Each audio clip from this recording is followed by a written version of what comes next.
Good morning. This is John from the Springs Mennonite Church. Well, it's the end of a week, and I hope you've had a good one.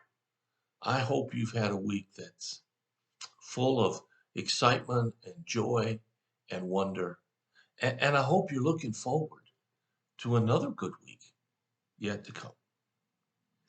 This morning, I'd like to share a passage with you that comes from the life of Jesus towards the end of it.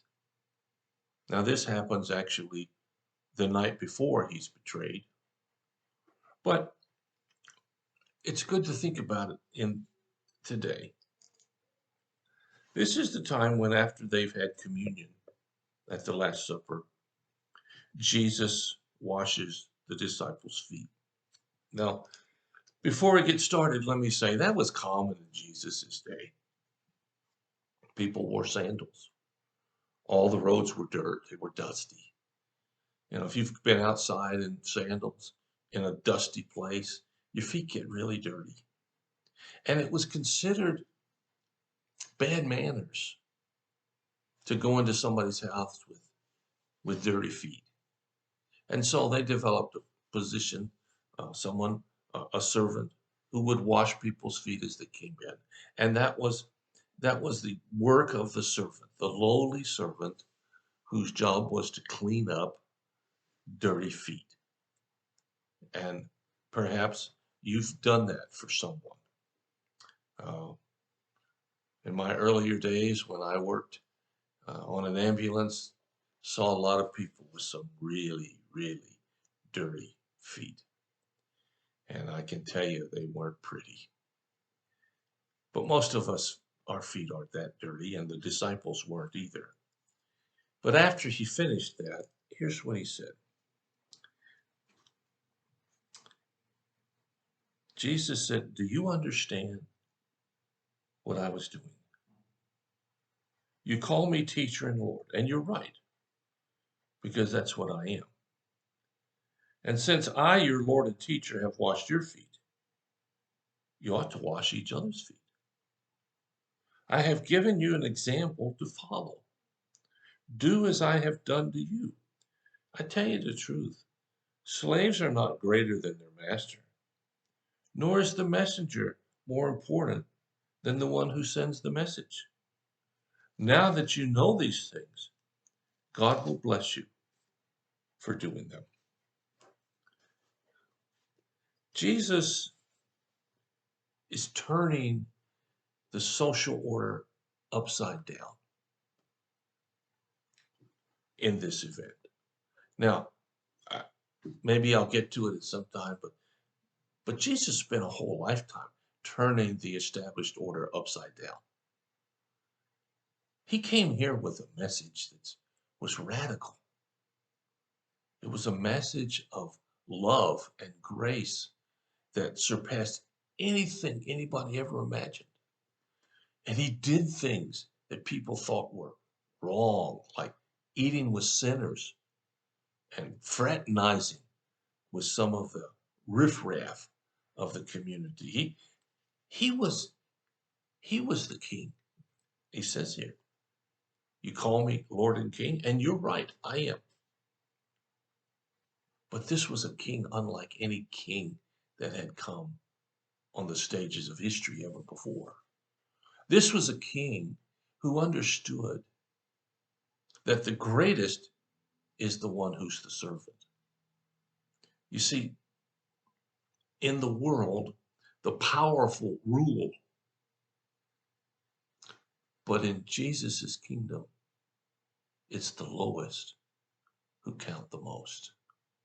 Now, that's not to say that God's choosing favorites here and these people don't count and these people do count. What he's saying is that the practice of serving others is the highest practice you can ever perform.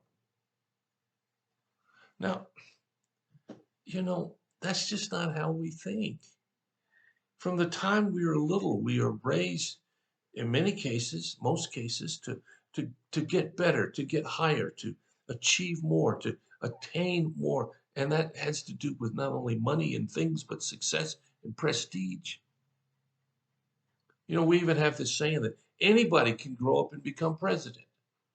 Well, that's not really true because only one person gets to be president at the same time.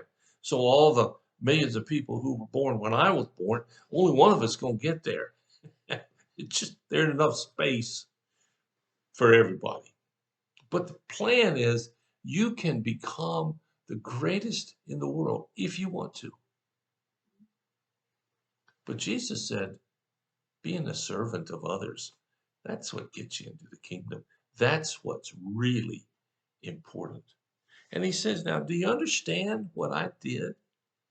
Can you imagine being one of the disciples and have the person you think is the Messiah, the Son of God, get up, put on a robe, and come over and wash your feet? It's no wonder Peter said, you're not doing mine. Jesus said, well, if I don't do yours, you don't have any part of me. And then Peter said, well, then wash everything, because he wanted to be in God's presence so badly.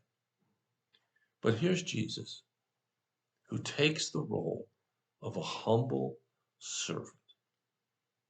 And he takes the time to wash his disciples' feet. Now, I'm not saying you need to go out and wash people's feet. Some churches do that. I think that's a good thing. I don't think it's done often enough, but it's hard to get people to understand in our world where that doesn't really have the same meaning that it once did.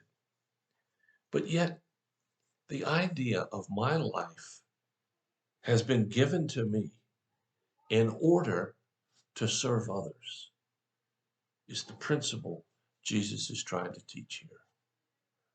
And indeed, that's why you have your life. Now, I understand there are a lot of people who don't look at it that way.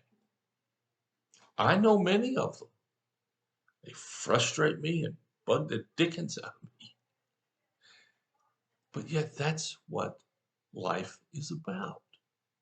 And Jesus said, you understand this? You see what I've done?